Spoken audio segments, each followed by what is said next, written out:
The room went silent. Not because they understood him, but because they didn't. 1,000 eyes stared forward, brows raised, smirks forming, whispers spreading like quiet wildfire. This wasn't just any event. It was the International Infrastructure Summit in Copenhagen, a gathering reserved only for the world's most respected engineers, architects, and policymakers. The kind of room where reputations were built and destroyed. On stage, under the cold white conference lighting, stood a Filipino architect, engineer Rafael Santiago.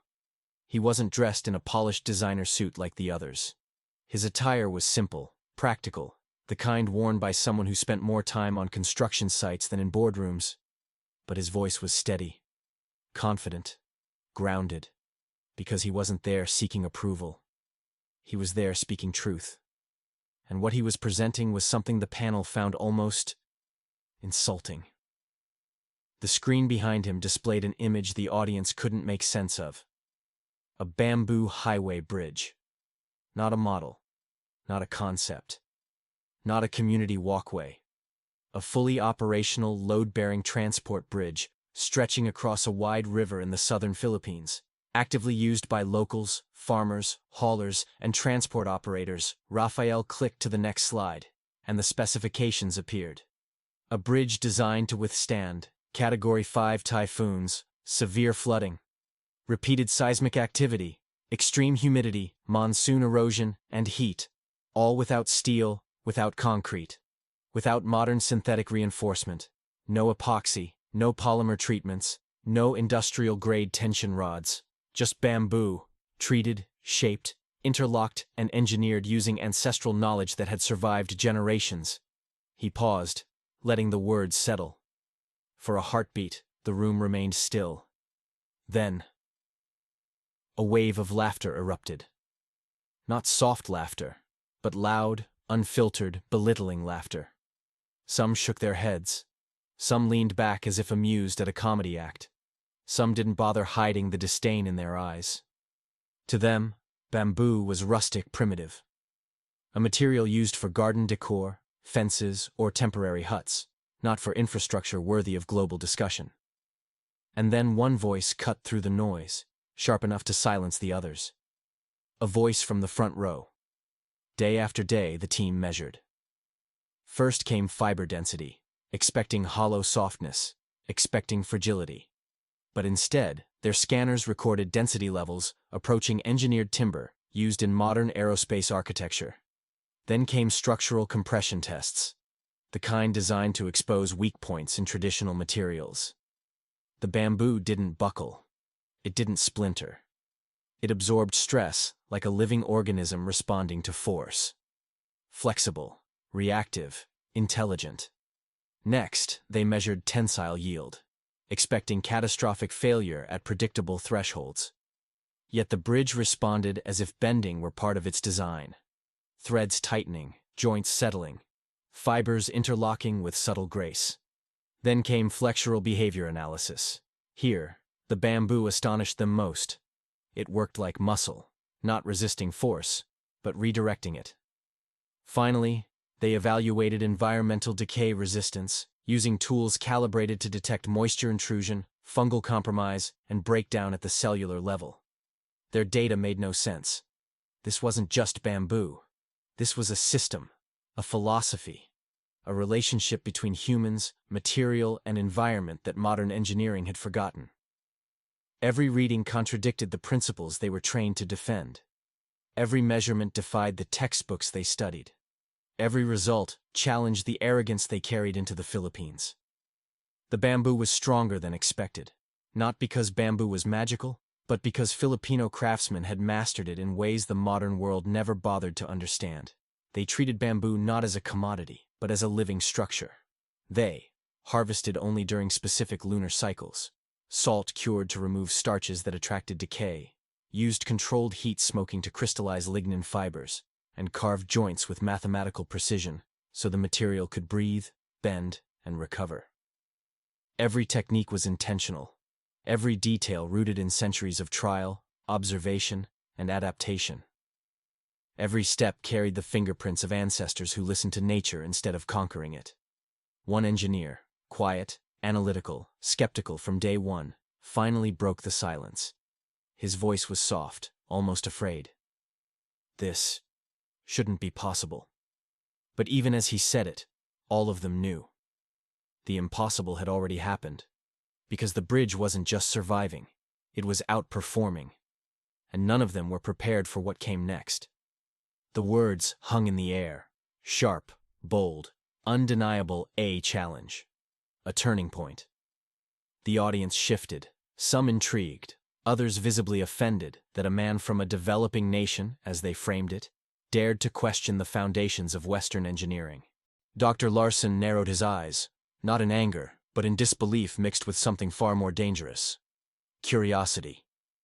To him, the claim wasn't just incorrect, it violated everything he had built his reputation on: 30 years of research, publications, awards, and keynote lectures, all rested on one belief. Modern engineering had outgrown traditional methods. And yet, here stood a quiet Filipino architect who spoke not with confrontation, but with certainty. The room waited. No one interrupted. No one laughed. Now Raphael continued, his tone steady, almost gentle. Bring your scanners, bring your sensors, bring every instrument you trust more than human hands. Measure the arch, test the joints, calculate the load distribution. His eyes held no anger, only truth. And if I am wrong, I will never speak of bamboo construction again. A silence followed, long enough that even the clicking cameras paused. Then, with the confidence of a man who believed science was on his side, Dr. Larson straightened his suit and replied, "Very well. I will go." A few murmurs broke across the hall: surprise, doubt, fascination. Someone whispered, "He's actually accepting?" Another replied, "If this Filipino engineer is bluffing, his career is finished." But Raphael didn't react.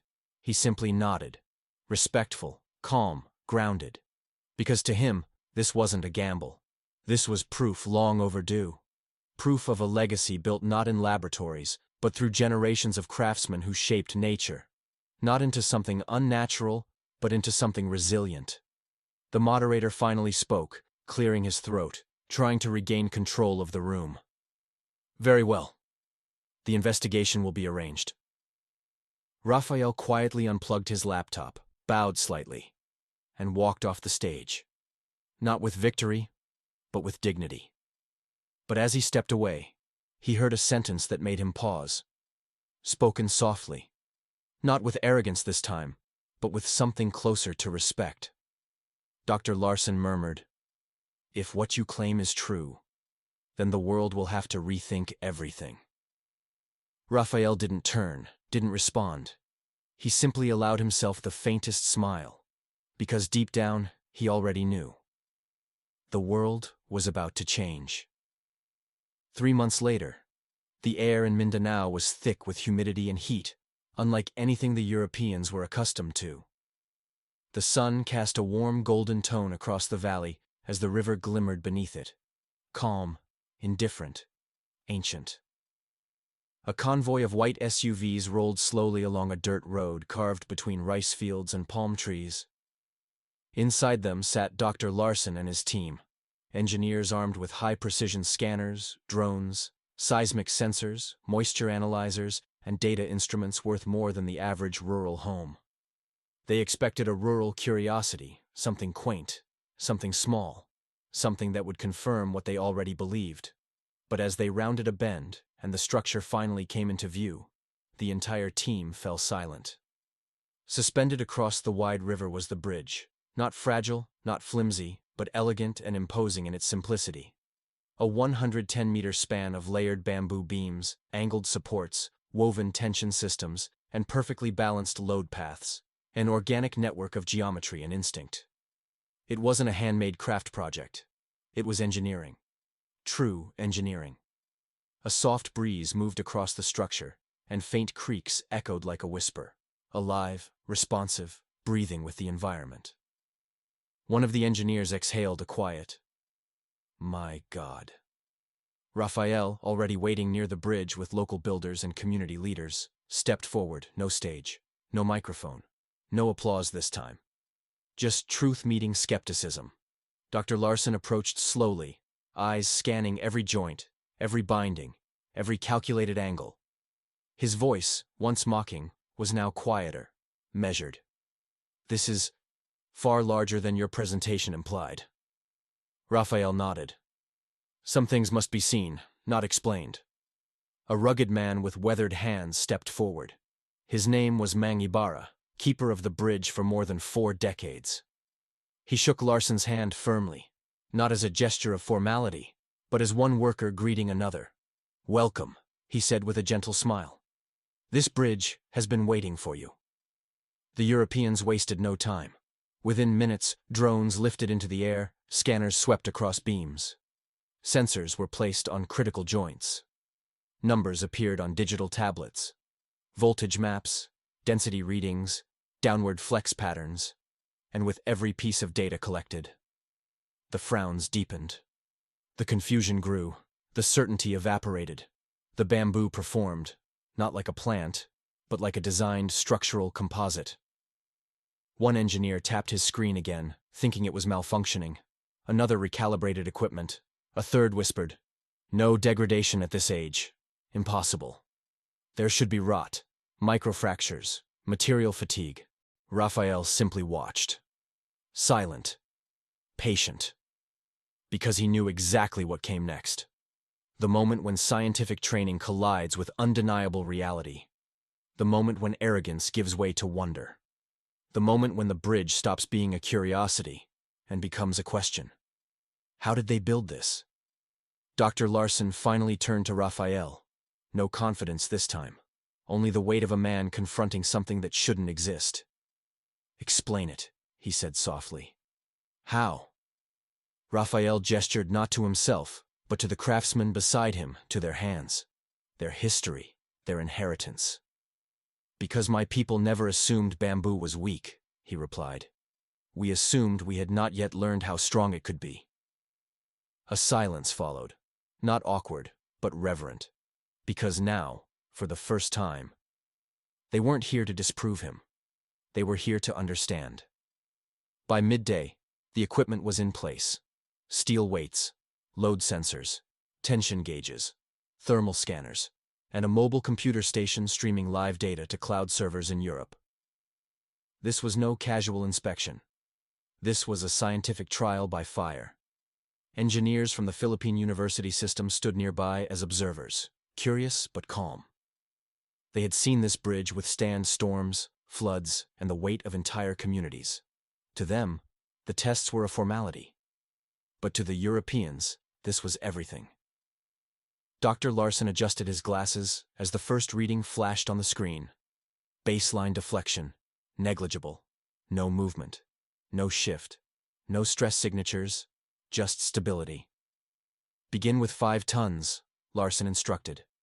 A truck rolled forward slowly, tires pressing onto the bamboo decking. The bridge dipped slightly, not in strain, but in controlled elasticity. The numbers remained textbook perfect. One of the engineers nodded, but tried to remain emotionless. "Increase to 8 tons. Another truck joined the first again. Flex, settle, stabilize. No cracks. No audible stress pops. No material fatigue. One of the Europeans blinked twice, staring at his monitor. "This can't be right. Bamboo doesn't behave like this." Raphael finally spoke, calm, almost poetic. "That is because you expect the bridge to fight the weight." He tapped gently on one of the joints. "But it does something smarter." Larson paused. "Which is?" Raphael smiled faintly. "It works with it." The next round began. 12 tons, 15 tons, 18 tons. At 18 tons, a modern timber bridge of the same dimensions would have shown structural fatigue. A concrete pedestrian bridge would have begun cracking. But the bamboo? It flexed, then returned to alignment, as if shrugging off the challenge. The Europeans exchanged glances, not dismissive this time, but uneasy. Then came the moment everyone knew was coming. Dr. Larson stepped forward, voice steady. Push it to maximum safe calculation. The technicians hesitated. Even locals stopped talking. Birds quieted. The river itself felt still. Then, slow, deliberate, the operator activated the final sequence. The load increased. 20 tons. 25, 28, 30. Alarms flashed, but not from the bridge, from the computers. The readings were beyond expected parameters, not in failure, but in strength. The structure was performing better than the models predicted. One engineer stepped back, shaking his head like someone watching a magic trick that defied logic. Dr. Larson stared, not at the numbers, but at the bridge itself. A structure once mocked, once dismissed, once laughed at, holding more weight than some steel-reinforced pedestrian bridges in Europe. Finally, in a voice stripped of ego, stripped of superiority, just human honesty, he whispered, "This overturns everything we believed about material behavior." Raphael didn't gloat. He simply answered, "Perhaps the problem wasn't the material." He turned, looking at the bridge with quiet reverence. Perhaps the problem was that nobody listened to the people who understood it. There were no more arguments, no more laughter, just silence. The silence that comes only when truth stands undeniable. And yet, none of them knew that the greatest test still waited beyond the horizon. A test no engineer could simulate. A test only nature could deliver. That evening, dark clouds began gathering over the valley. The air shifted. Heavy, electric, unmistakable locals exchanged knowing glances. A storm was coming. Not a simple rain shower, not a passing gust, but the kind of typhoon that had shaped life in Mindanao for generations. By nightfall, winds roared through the trees, rain hammered the earth, and the river below the bridge rose with violent speed. From a reinforced observation shelter, the team watched as the bamboo bridge faced the storm. It didn't resist. It moved. It swayed with the wind, flexed with the river's pull, and bowed. Not in weakness, but in perfect rhythm with nature. While rigid structures fought the storm and failed, the bamboo danced with it. Dr. Larson watched in stunned silence, not as a skeptic, not as a critic, but as a man witnessing something he could not disprove. The storm raged for hours, and when morning finally came, the bridge was still there, untouched, unbroken, unbothered. A bridge built not to defeat nature, but to understand it.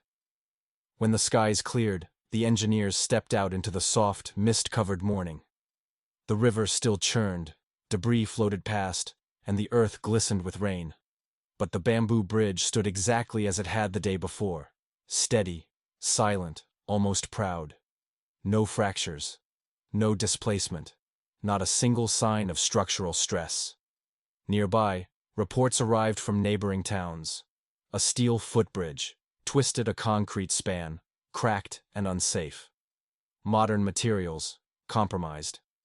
Yet the one bridge many had once laughed at, dismissed, or called primitive, endured what the world called impossible. Dr. Larson walked toward Raphael, not with superiority, but with humility. His voice, once sharp and dismissive, carried the weight of realization. All my life, I believed innovation meant replacing tradition. But today, I see it differently.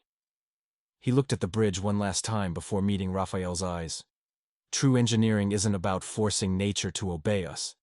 It's about learning how to work with it. Raphael didn't celebrate, didn't boast. He simply nodded, because validation was never the goal. Respect was. Knowledge was. Legacy was. Weeks later, their findings spread across journals, universities, and architectural forums. Bamboo, once overlooked, was now being studied with new reverence. Engineers from around the world traveled to learn what Filipino craftsmen had known for generations. And the bridge? It remained exactly where it had always been, carrying trucks, riders, farmers, and travelers. Not as a symbol of the past, but as a blueprint for the future. Because sometimes the most advanced solutions aren't the newest ones, but the ones humanity forgot to value. And sometimes the world must be reminded. Strength isn't just found in steel. Sometimes it grows from the earth and survives because it knows how to bend, not break.